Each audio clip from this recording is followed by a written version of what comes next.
day, my name is Angelo. This is Nation's Voice Tower, your most preferred YouTube channel. How have we been? As for we over here, we've been doing perfectly all right. Yes, I would like to give you two updates in one. Yeah, so you would actually meet up with the trend of events, especially at home, back in Nigeria, and internationally. All right.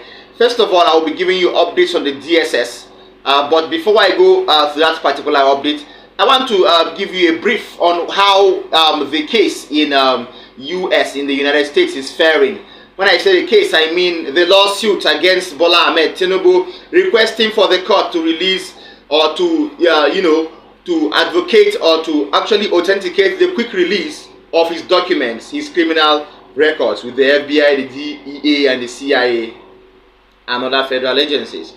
To that effect, yesterday, the 20th day of October 2023, one Mr. Aaron Greenspan, the Chief Executive Officer of Think Computer Corporation, who is also a writer, has filed a fresh request of the immediate release of all the criminal documents and records held on Bola Ahmed Tinubu by the FBI, the CIA, the DEA, and other federal agencies in the United States.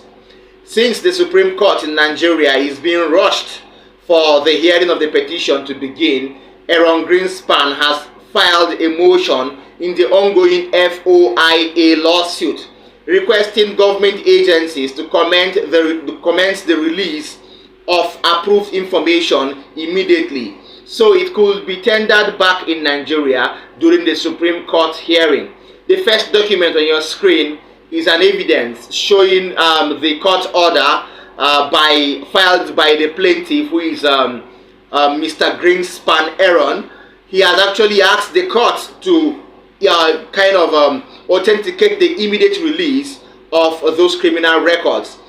The heading of this document says, as you can see, it is embedded with the letter-headed caption of the District Court for the District of Columbia in the United States. All right, the plaintiff has actually asked for a quick release of the documents before the court session in Nigeria finishes. Okay, it says emergency motion for the hearing to compel immediate document production with case file number 123/CV/0186/BAH. The second document is the second page of the first document, and it is duly signed by Aaron Greenspan, who is the plaintiff. So to that effect, you will know that efforts are being intensified in the United States for the criminal records of Bola Ahmed Tinubu be released, who are held by the FBI, the CIA, and the DEA. These documents will go further to serve as new evidences that could be admitted at the Supreme Court back in Nigeria as the hearing commences tomorrow, Monday, the 23rd day of October 2023. In another development, still talking about the Supreme Court hearing to start on Monday, tomorrow. According to sources, the Directorate of the State Security, after a meeting yesterday with her senior officers, concluded plans to take over the premises of the Supreme Court, Abuja, from Monday till the end of the panel on the presidential elections petition. The aim is to forestall any form of protest around the premises of the Supreme Court. I think this actually would go far to really confirm the involvement of the DSS right from time. I've brought you countless updates about the involvement of the DSS in this new plan to subvert the course of justice.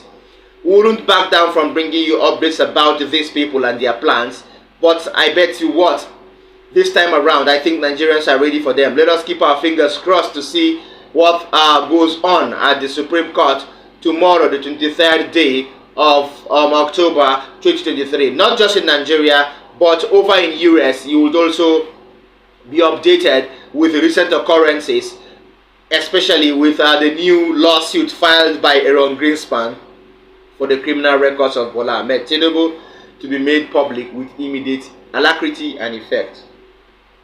Second on the list of my updates, I have a self-proclaimed leader, Prime Minister of the indigenous people of Biafra, Simon Ekpa, he has come up in a press conference. Let me not say a press conference. It's a conference organized by the Biafrans. I'm going to explain that further.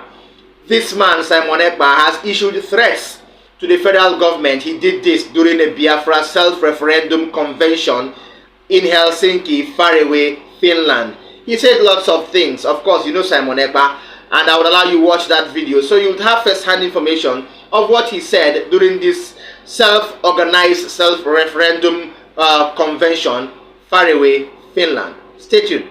It's now showing green lights.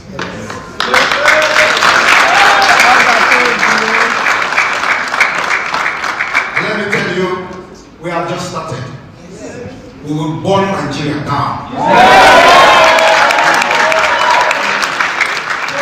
That is what it requires to protect our people, protect our land. We will burn them down. After that, therefore we come. I want you to understand that if you want peace, you prepare for war. What I've seen for the past 2 years is nothing to write home about. It's not anywhere in the media. Our people have been butchered, head chopped off by the people who are supposed to be protecting those people. The people they call governors in the southeast part of Biafra has become the tools and the killing machine. We are not going to forgive them. Alright, Simon Ekpa there, and he has actually gone further to say lots of things on the federal government. Well, I have said times without number that the federal government should do well to release Nnamdi Kanu. I think that can bring peace to these people, and then any other thing that they are looking for should be looked into and, you know, should be discussed. You know, when it's discussed, there will be possible solutions. Dialogue is actually the best thing, rather than having lots of different or difference in governance, okay, coming from other places, okay. I think Nigeria should be one, and plans that it should be intensified by those involved, you know, for dialogue, so that we will find a lasting solution to all this. Finally, I have Usman Bagaje. Usman Bagaje is an Islamic scholar, a political activist, and a civil society leader. He has blown hot over the previously conducted general elections on February 25th and March 1st respectively. He actually stated that the massive circulation of cash during the primaries was actually the root cause of electoral misconduct, amongst other reasons. He said lots of things, very, very revealing too. Listen to Usman Bagaje as he actually revealed the main cause of not just the electoral misconduct, but the problem of Nigeria to the studios of Channels News. Shaun, this is a big issue, and this is an issue which we can discuss for over an hour. For me, it is the very fundamentals of the election. If you look at the delegates, the primaries, money was being exchanged freely and openly. We were all hoping that the EFCC, the ICPC, the SSS would be in those particular embedded within to arrest people who were using money. They didn't. We didn't see them. If they were there, I don't know what stopped them from taking. And that for me was the beginning of the problem. Because if the whole edifice of election, because primary election is a major, if you like, it's a major component of the general election. So if it becomes cash and carry at that level, then you know the kind of people you're going to end up with. And look at the amount of money that was now, and I'm not talking about just the APC, I'm talking about here across board, right? I mean, almost all the parties.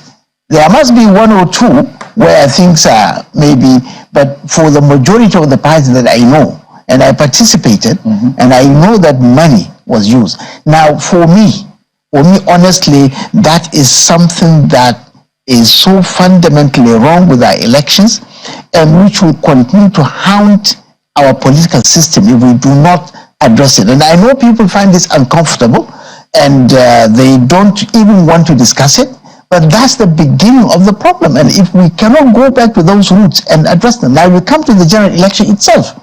I mean, we have participated. My own election, I mean, I went to my own ward, the Bugaja ward and in Katsina State, and I saw what I saw. And I saw people brazenly sharing spaghetti, clothes, soaps, and so many other things. And there were people who were maybe not as open as they were sharing these things openly, and the police were there. Of course, there was only one single policeman. And I was actually shocked, and I asked him, I said, okay, so you are alone, what can you do? So really, I mean, our elections are really in shambles. And they cannot but produce shambles because garbage in, garbage out. And therefore, all the things that we are complaining about, that our economy is not picking up, is going down the drain, insecurity is not improving, it is worsening. When you talk about jobs, even those with jobs now, because of the economy, they cannot even feed themselves, they cannot feed their family, they cannot go to hospital, they cannot pay school fees. Even those who are working in bank, because of the escalation of an inflation. So everything about us is not working. Everybody who lives in this country knows, even those who are in government, knows that Nigeria is not working. And yet they are sitting there comfortably, quite happy with themselves, sharing the national resources and not caring about what some of us are saying.